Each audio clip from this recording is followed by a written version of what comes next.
Sudah bersama saya pimpinan KPK, tepatnya Wakil Ketua KPK Alexander Marwata, untuk menjawab isu sekaligus tudingan-tudingan yang kerap dilontarkan ke lembaga anti rasuah kita. Sehat-sehat Pak Alex? Puji Tuhan, sehat. Puji Tuhan sehat. Pak Alex, saya akan mulai dengan ini. Terkait kasus suap dan gratifikasi yang melibatkan Gubernur Papua, Lukas NMB. Hari kemarin tanggal 3 November diperiksa untuk pertama kalinya, tetapi saya mau pastikan pemeriksaan kemarin itu setelah panggilan yang keberapa yang dilayangkan oleh KPK, karena informasi ini juga simpang siur Pak Alex.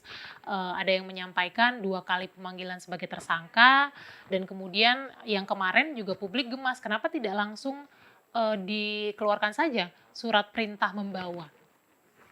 Ya, menyangkut perkara Gubernur Papua Lukas NMB, KPK itu sudah memanggil yang bersangkutan sekali sebagai saksi ya untuk tersangka yang lain. Dan kemudian kita panggil sekali juga itu sebagai tersangka. Yang bersangkutan juga tidak hadir dengan alasan sakit. Nah, kenapa KPK tidak mengeluarkan panggilan yang kedua ya dengan perintah membawa ya.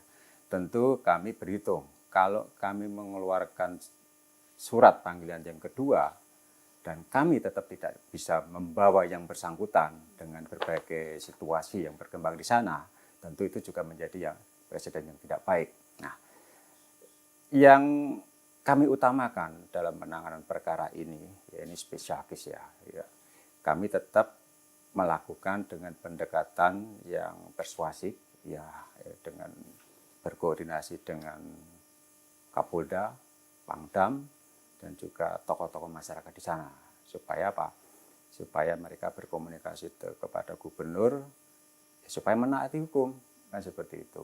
Dan terakhir sebelum kami melakukan pemeriksaan yang bersangkutan di sana, kita sudah melakukan rapat koordinasi dengan yang dihadiri waktu itu lengkap, ada Menko Polhukam, Menteri Kesehatan, Pangdam, Kapolda, Kabinda, Kepala Bin di sana, dan juga beberapa dari Bin Pusat dan Kapolri dari kepolisian. Ya, kita rapat yang pada intinya kita akan melakukan penegakan hukum dengan tetap mengedepankan ya hak-hak yang bersangkutan sebagai tersangka dan juga menjaga situasi dan kondisi di Papua tetap kondusif.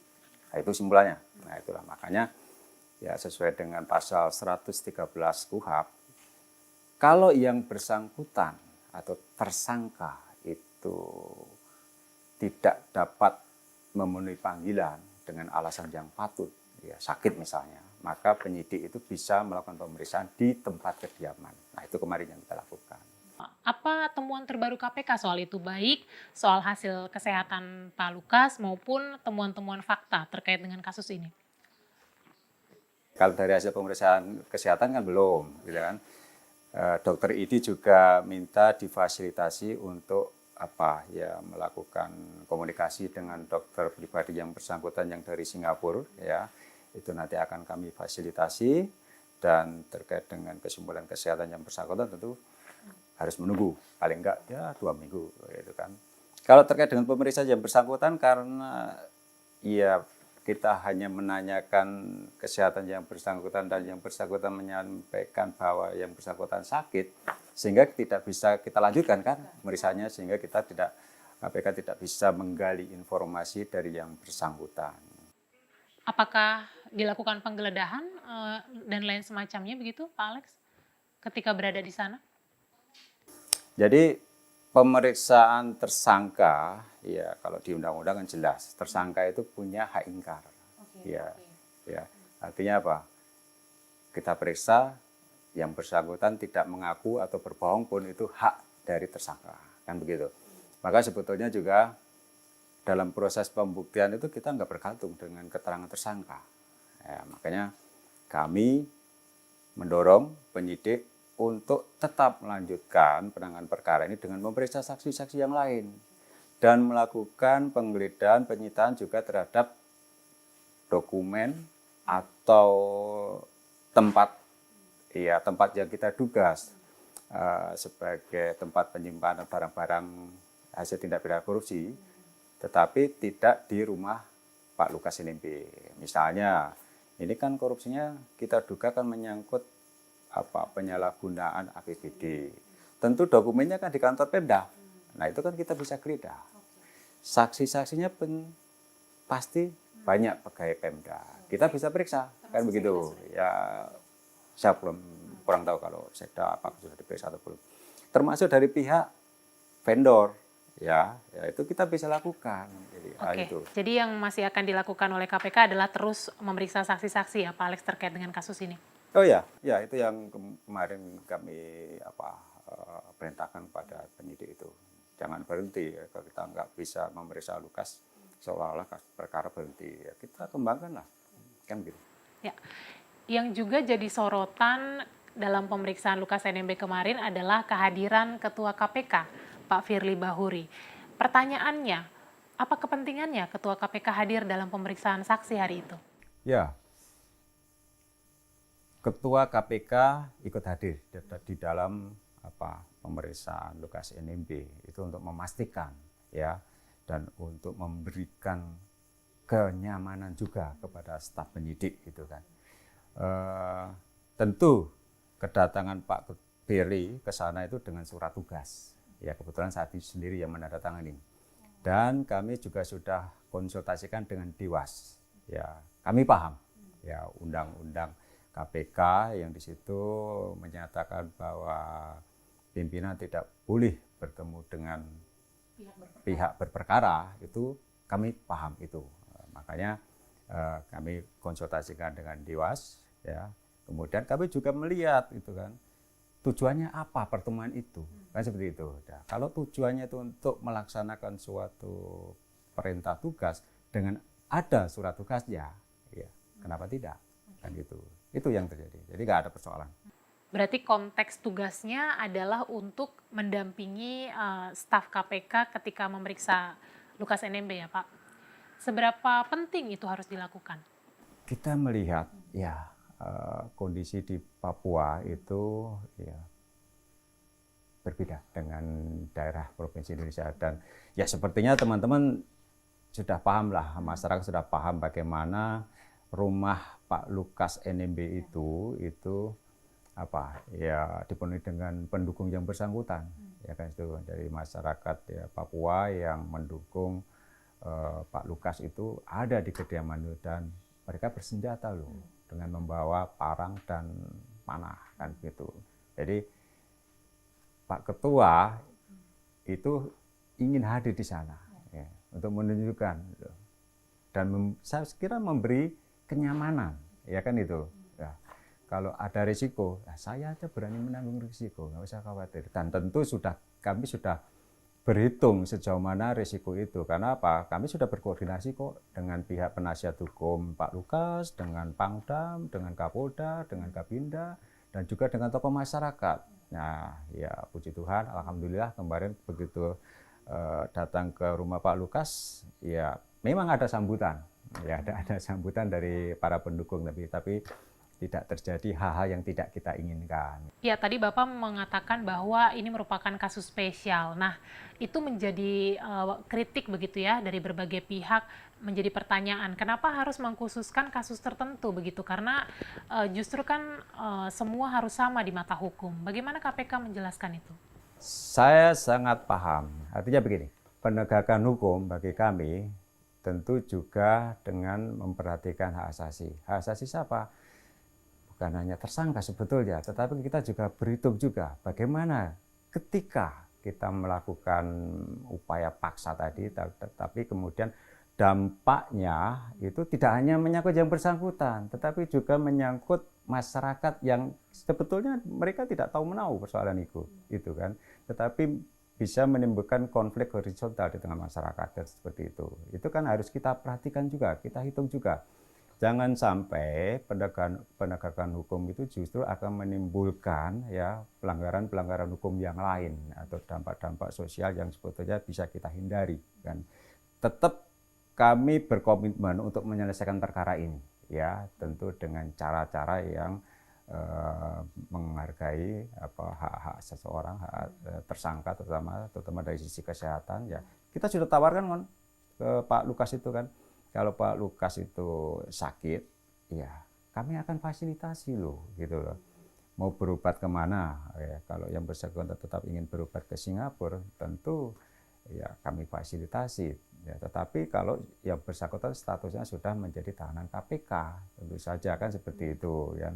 Itu sudah kami tawarkan, gitu kan. Ya, saya kira dokter di Indonesia pun sudah nggak kalah lah dengan dokter di luar negeri. Ya. Kita tawarkan kok ke RSPAD itu kan, ya, tapi statusnya harus menjadi tahanan dulu. Baru setelah kita tahan, kemudian yang bersangkutan sakit, kita bantarkan, nah, kan itu kan, untuk dirawat dulu, ya, sampai yang bersangkutan siap dan dinyatakan sembuh oleh dokter untuk mengikuti proses hukum yang bersangkutan, dilakukan pemeriksaan, seperti itu.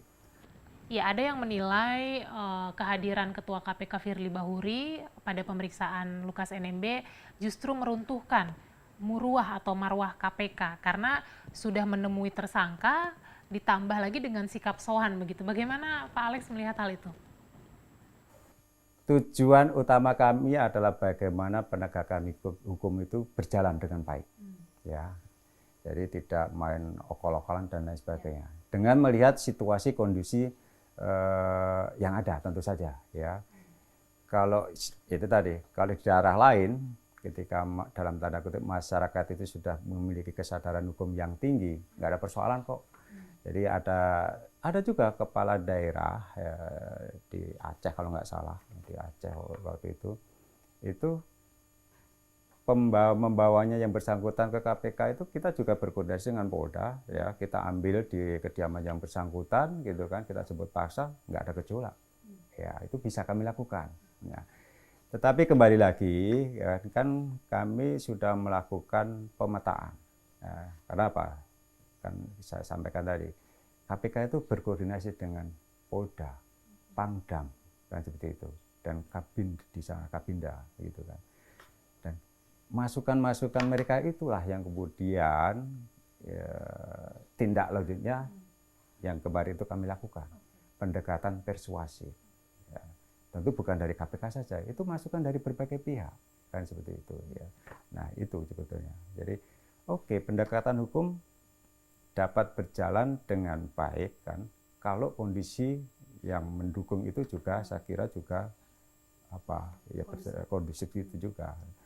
Rasa-rasanya kok seperti kita menjadi mengadu domba masyarakat yang tidak tahu apa-apa tadi ketika kita dengan tanda kutip menggunakan kekuasaan. Ya betul, KPK punya kewenangan, ya, jemput paksa, oh iya kan, dengan dukungan dari berbagai pihak. Tapi sekali lagi kami harus berhitung dengan efek atau dampak yang ditimbulkan dengan upaya paksa tadi itu, ya.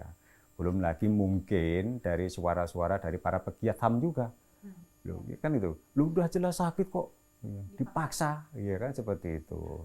Padahal undang-undang sudah ada, itu kan di pasal 113 itu, kalau yang bersangkutan itu sakit dan menyampaikan surat keterangan dokter, ya, sakit betul, dan kami membawa juga dokter ke sana, ya, dan undang-undang juga memungkinkan yang bersangkutan diperiksa di kediamannya, kenapa tidak?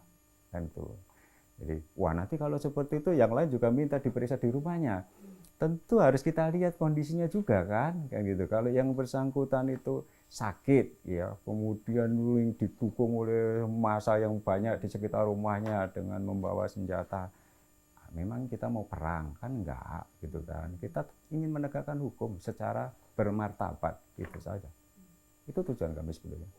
Ya Pak Alex, sejak awal publik atau berbagai pihak banyak yang menilai KPK terlalu prematur, tergesa-gesa, tidak berhitung ketika menetapkan Lukas NMB begitu ya terhadap dampak sosial dan juga keamanannya. Bagaimana KPK menjawab itu? Kami sudah berhitung, ya. Kami sudah berhitung terhadap risiko-risiko yang akan dihadapi. Ya. Makanya untuk mengantisipasi segala kemungkinan dari penetapan tersangka yang bersangkutan, kami lakukan koordinasi dulu. Ya. Sebelum kami umumkan itu kami sudah melakukan koordinasi, ya, dengan aparat keamanan, ya, termasuk dengan Menko Polhukam. Ya, kita sudah berkoordinasi. Dan persoalan di Papua, saya pikir yang khususnya yang bersangkutan, saya pikir sudah cukup lama sebetulnya informasi itu kami peroleh ya. Dari laporan PPATK pun itu sudah cukup lama kita sampaikan. Pak Ivan, ya Ketua PPATK sudah menyampaikan lebih dari 12 laporan PPATK kalau tidak salah. Iya betul, ya, yang mengenai yang bersangkutan itu kan. Artinya apa? Kita sudah terlalu lama mendiamkan yang bersangkutan itu ya, karena dulu itu masih ada pertimbangan-pertimbangan ya, non hukum untuk melakukan penindakan yang bersangkutan itu ya, dan KPK sudah cukup bukti untuk perkara ini, sudah cukup bukti sehingga kami berani menyatakan dan mengumumkan yang bersangkutan sebagai tersangka. Tetapi sebelum kita umumkan, kami pastikan kami sudah berkoordinasi dengan berbagai pihak ya, untuk mendukung upaya KPK dalam menangani perkara ini. Ya karena kan akhirnya jadi ada tudingan bahwa ini hanya politisasi semata, hanya kriminalisasi saja karena belum pernah diperiksa sebagai tersangka, tiba-tiba sudah berstatus tersangka. Kami tidak terafiliasi dengan partai politik apapun ya, jadi mau merah, biru, kuning, hijau itu bukan urusan kami di situ kan. Yang jelas kami itu menindaklanjuti laporan ya, baik laporan dari institusi negara, PPATK misalnya, atau dari masyarakat. Ya, kebetulan informasi terkait tindak pidana yang bersangkutan itu disampaikan oleh institusi negara, PPATK ya. PPATK mengendus ada transaksi tidak wajar yang bersangkutan kan gitu kan, dan kemudian kami lakukan penyelidikan dan kami menemukan 2 alat bukti cukup ya. Kami sudah klarifikasi kepada pihak-pihak yang diduga memberikan sesuatu kepada yang bersangkutan. Kami juga memiliki dokumen terkait dengan transaksi keuangan ya, seperti itu ya. Memang nilainya baru 1 miliar, tetapi informasi dari PPATK kan banyak besar seperti yang disampaikan Pak Ivan kan fantastis kan seperti itu. Nah itu yang kemudian akan kami dalami lebih lanjut ya, di dalam penyidikan. Saya akan kembali ke soal Pak Firly. Karena dalam catatan sudah 3 kali Pak Firly menemui pihak berperkara jauh sebelum Pak Firly masih menjabat sebagai Deputi Penindakan. 2018 bertemu dengan Baharullah Akbar, pejabat BPK, kemudian 2019 bertemu Tuan Guru Bajang Zainul Masdi, Gubernur NTB, dan yang terbaru bertemu Lukas NMB. Dewas mengatakan tidak ada masalah, padahal pada 2019 kita ingat pimpinan KPK saat itu mengatakan ada indikasi pelanggaran kode etik berat yang dilakukan oleh Pak Firly. Bagaimana KPK menjelaskan ini? Ya, saya koreksi. Jadi sebelumnya waktu Pak Firly sebagai deputi belum ada putusan pimpinan ya, belum ada putusan pimpinan yang memutuskan bahwa yang bersangkutan melakukan pelanggaran berat ya. Baru pada tahap pemeriksaan di pengawas internal ya. Belum ada sidang kode etik terhadap yang bersangkutan. Kemudian yang bersangkutan ditarik di kepolisian dan yang bersangkutan diberhentikan dengan hormat. Kan itu. Jadi case close. Itu. Nah, perlu dipahami ya kalau boleh saya ya menurut saya nih ya, menurut saya kan ya, pemahaman saya. Di dalam undang-undang KPK itu kan bunyinya itu pimpinan dilarang mengadakan pertemuan ya kan kepada para pihak. Kalau dilihat kalimatnya itu kalimat positif. Ya, dilarang mengadakan pertemuan.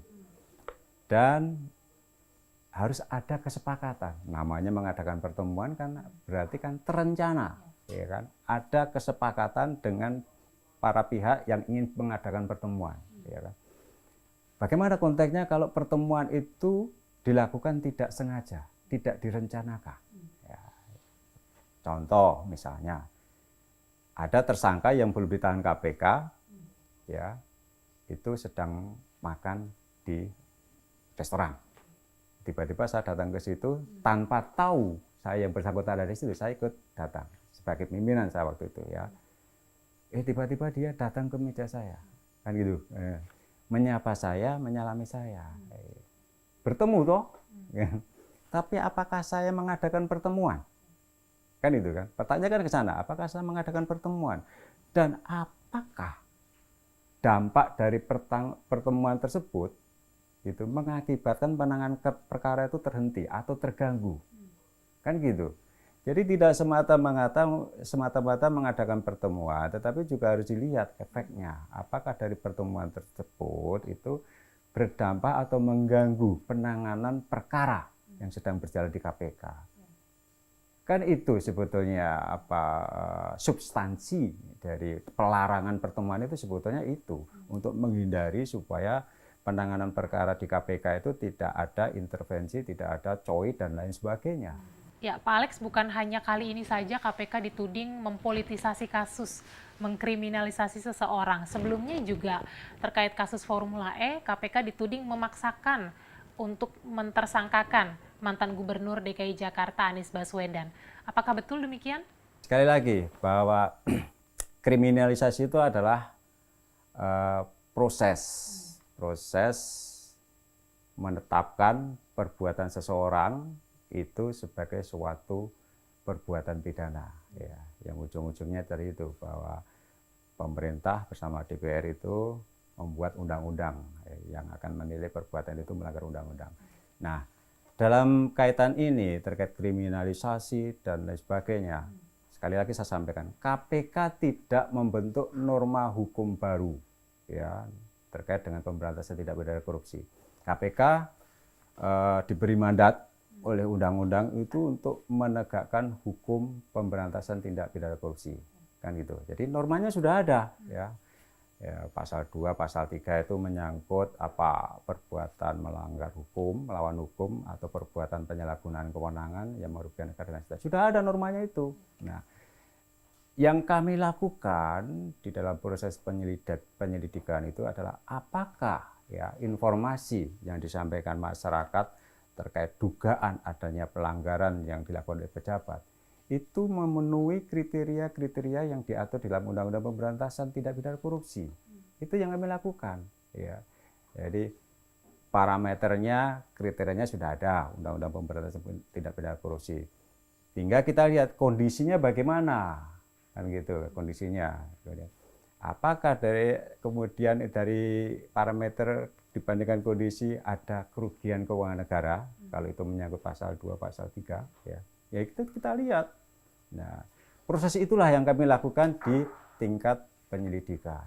Kami berusaha mencari 2 alat bukti untuk memastikan bahwa perbuatan-perbuatan para penyelenggara negara, pejabat negara itu memenuhi unsur terjadinya suatu peristiwa pidana. Kan begitu. Berdasarkan itu tadi, parameter yang diatur di dalam Undang-Undang Pemberantasan Tindak Pidana Korupsi. Jadi bukan kriminalisasi, kan? Udah ada kok parameternya, kan seperti itu. Ya, jadi tudingannya ada titipan kekuasaan, Pak Alex. Ya, ini karena apa? Masyarakat menilai seperti itu karena ya mereka belum tahu, belum paham bagaimana mekanisme yang kami bangun di KPK. Jadi taruhlah kalau ada titipan, ya, siapa yang menitip? Ya. Tetap saja, misalnya dilaporkan ke Dumas, diproses di Dumas. Pasti laporan tersebut, informasi tersebut atau titipan tersebut, ya kan, kami klarifikasi kepada yang bersangkutan. Kamu bisa menyampaikan informasi seperti ini dasarnya apa? Kan begitu, gitu kan? Kita klarifikasi oleh staf dari Dumas itu. Kita klarifikasi. Nah, setelah yakin bahwa memang ada kejadian atau peristiwa yang diduga ada unsur korupsi, ya dari Dumas itu dinaikkan ke penyelidik, ya, penyelidik. Kemudian penyidik menelaah itu laporan dari Dumas itu, sampai kemudian yang penyelidik itu mengusulkan ke pimpinan untuk dilakukan penyelidikan. Nah, baru pimpinan tanda tangan. Oke, mau penyelidikan terbuka silakan, ya kan, dengan memanggil yang bersangkutan, para pihak yang mengetahui terjadi suatu peristiwa tersebut, atau penyelidikan tertutup, misalnya ada dugaan suap, kan gitu. Nah, pembuktian suap itu paling gampang kan dengan penyelidikan tertutup dengan tangkap tangan, kan seperti itu. Ya kita lakukan penyadapan, kan begitu. Ya, jadi itu mekanismenya. Jadi apakah pimpinan bisa tiba-tiba mengusulkan ini tolong nih ditangani, nggak bisa, kan gitu kan. Tetap saja penyelidik nanti akan melihat, ya kan, mengklarifikasi. Kemudian juga ada alibi penggunaan Undang-Undang Pasal 40 Nomor 19 KPK terkait SP3. Jadi itu disinyalir bisa dimanfaatkan oleh pimpinan KPK memaksakan dulu nih kasusnya, nanti kalau tidak ditemui alat bukti yang cukup bisa di SP3. Bagaimana tanggapan Pak Alex?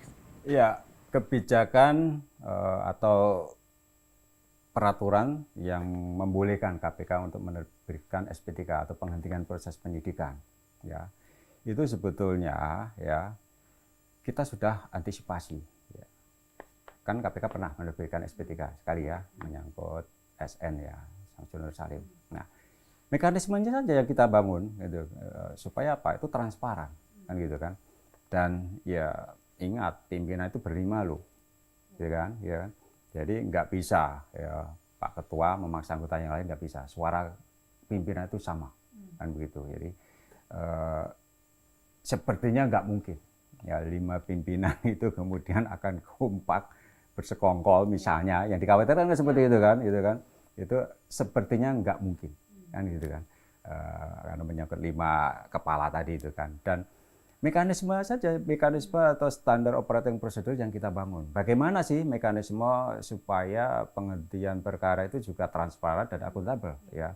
Seperti kemarin waktu kita akan menerbitkan SP3 terhadap SN itu, ya. Kita melibatkan pihak luar kok, ahli, yang gitu kan. Kita undang itu Profesor Edi Harris, gitu kan, ahli hukum UGM, kemudian dari Jenderal Sudirman kalau nggak salah itu, dan ada dari Diponegoro itu kita undang, kan gitu, kita paparkan fakta-faktanya seperti apa, ya kan?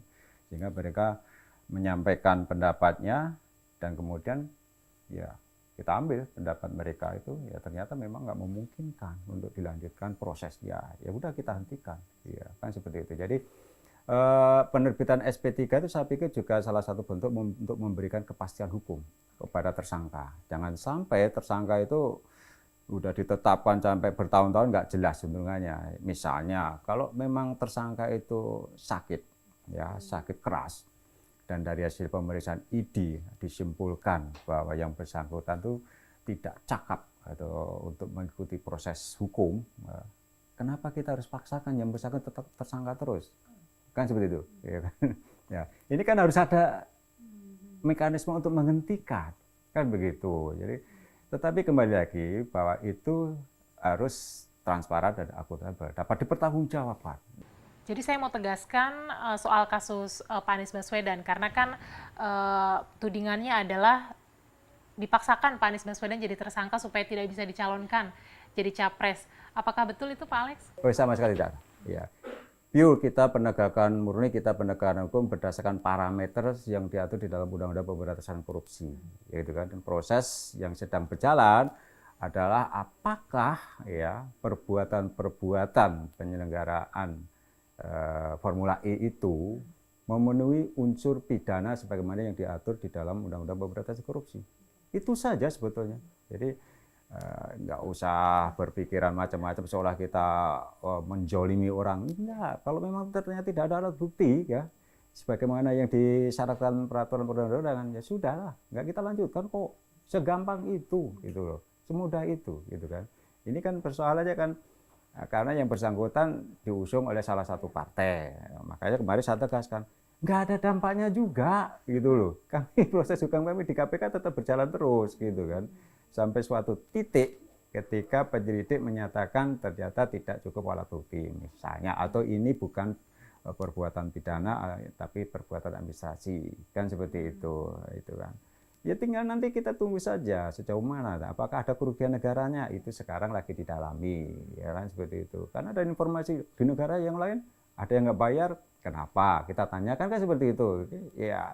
Artinya proses itu sebetulnya masih terus berjalan ya, dan yakinlah bahwa itu akan kami lakukan dengan transparan dan akuntabel, gitu kan. Tidak mungkin kami itu memaksa seseorang itu untuk menjadi tersangka dan kemudian kita bawa ke persidangan ketika kami tidak punya keyakinan bahwa ada unsur pidana korupsinya. Jadi KPK dalam hal ini memastikan sudah bekerja sesuai dengan prosedur dan mekanisme yang seharusnya dan sudah berada on the track ya Pak Alex ya. Baik, Pak Alex, tentu publik mengharapkan kinerja KPK yang lebih baik ke depannya, apalagi di masa atau di sisa masa kepemimpinan Pak Alex dan kawan-kawan yang akan berakhir tahun depan.